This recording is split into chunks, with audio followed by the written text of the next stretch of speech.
వెళ్ళడం, అక్కడి నుంచి ఈ కార్యక్రమానికి రూపురేఖలు వచ్చాయి. మన దేశంలో 13 నుంచి ఈ కార్యక్రమం మనం నిర్వహించుకుంటున్నాం.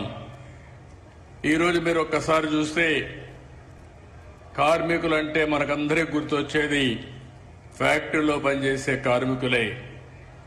కానీ అసంఘటిత కార్మికులు ఎక్కువగా ఉన్నారు. మన రాష్ట్రాల్లో పొలాల్లో పనిచేయడం, చిన్న చిన్న పనులు అసంఘటిత కార్మికులుగా నరేగా పనులు చేయడం, ఇలాంటి వాళ్ళు చూస్తే 88% అసంఘటిత కార్మికులే ఉన్నారు. అందులో అత్యధికంగా 67% వ్యవసాయం పైన ఆధారపడుతున్నారు. ఈరోజు వ్యవసాయ కూలీలు లేకపోతే మనం ఈ వ్యవసాయం చేసే పరిస్థితి ఉండదు.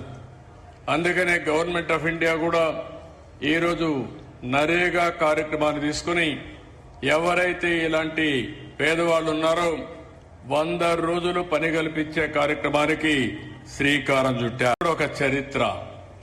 ఇప్పుడే నేను వెళ్ళొచ్చాను.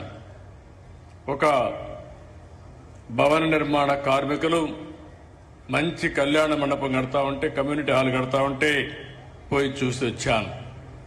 వాళ్ళ కష్టాలు అధ్యయనం చేశాను.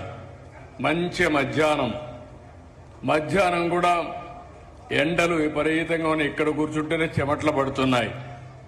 అలాంటప్పుడు అక్కడికి పోయినప్పుడు ఎండలో నిలబడుకుని అందులో కూడా ఏవైతే ఇనుప రాడ్లు పట్టుకొని చేయబట్టుకుంటే కాలిపోతాయి, అలాంటప్పుడు కూడా వాళ్ళు పనిచేస్తున్నారంటే అలాంటి కార్మికులను ఆదుకునే బాధ్యత మనందరిది. ఈ ప్రభుత్వం తప్పకుండా చేస్తామని హామీ ఇస్తున్నా. ఇంకొక పక్కన మనం చూస్తే ఈ కార్మికుల్లో 56% మహిళలే ఉన్నారు. మగవాళ్లు 46% ఉంటే మహిళలే 56% ఉండే పరిస్థితి ఉంది. వీళ్ళ హక్కుల్ని, అదే మరి వీళ్ళ భవిష్యత్తుని కాపాడడానికి అన్ని విధాల ప్రయత్నం చేస్తాం. తెలుగుదేశం పార్టీ పెట్టింది 82 మార్చిలో పెడితే ఈ రోజుకి కూడా మీరు ఆలోచిస్తే ఆనాడు ఎన్టీ రామారావు గారు పెట్టినటువంటి జెండాలో చక్రాన్ని కూడా పెట్టాడు. నాగలి, చక్రం, అదే మరి గుడిసె పేదవాడి కోసం గుడిసె పెట్టారు. నాగలి రైతు కోసం పెట్టారు. కార్మికుల కోసం చక్రం పెట్టిన ఏకైక పార్టీ భారతదేశంలో తెలుగుదేశం పార్టీ అని చెప్పి కూడా నేను మీకు తెలియజేస్తున్నా. ఈ ముగ్గురి కోసమే ఈ పార్టీ పనిచేస్తా ఉంది. అదే స్ఫూర్తిదాయకంగా తీసుకొని ముందుకు పోతా ఉంది. ఈరోజు తెలుగుదేశం ప్రభుత్వం ఇంత మునుపు కూడా అనేక కార్యక్రమాలు చేశాం. ఈరోజు ఇక్కడ ఢిల్లీలో కూడా ఎన్డీఏ ప్రభుత్వం ఉంది.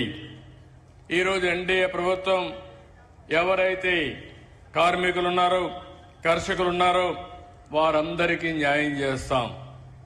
5 సంవత్సరాలు మీరు ఒక్కసారి ఆలోచిస్తే భవన నిర్మాణ కార్మికులు ఇసుక దొరకకుండా ఇష్టానుసారంగా వీళ్ళు పెత్తనం చేసి బ్లాక్ మార్కెట్లో అమ్ముకుని వేరే రాష్ట్రాలకు పంపించి వాళ్ళందరూ ఉపాధి కోల్పోయే పరిస్థితికి వచ్చారు. ఈరోజు నేను ఒకటే హామీ ఇచ్చాను, ఇప్పుడు కూడా చెప్తున్నాను. ఎక్కడైనా సరే ఇసుక ఫ్రీగా ఇచ్చాం. మీరు ఎక్కడైనా సరే మీ ఊర్లో ఇసుకుంటే మీరు స్వేచ్ఛగా తీసుకుపోయే స్వేచ్ఛ ప్రతి ఒక్కరికి మీకు ఇచ్చామని మరొక్కసారి విజ్ఞప్తి చేస్తున్నాను. ఎవరైనా సరే అడ్డం వచ్చినా, మీ ఊర్లో అవకతవకలు చేసినా మీరు పోరాడండి, ఎదురు తిరగండి, గట్టిగా ఉండండి.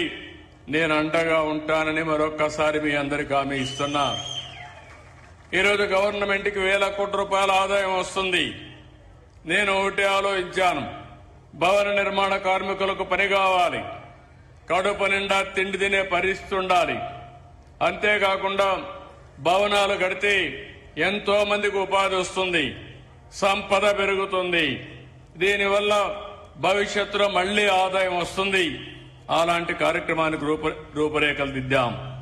భవన నిర్మాణాలకు గాని లేఅవుట్ల అనుమతులన్నీ కూడా చాలా సులభతరం చేశాం. నిర్మాణ రంగాన్ని ప్రోత్సహిస్తున్నాం. నాలా చట్టాన్ని రద్దు చేశాం.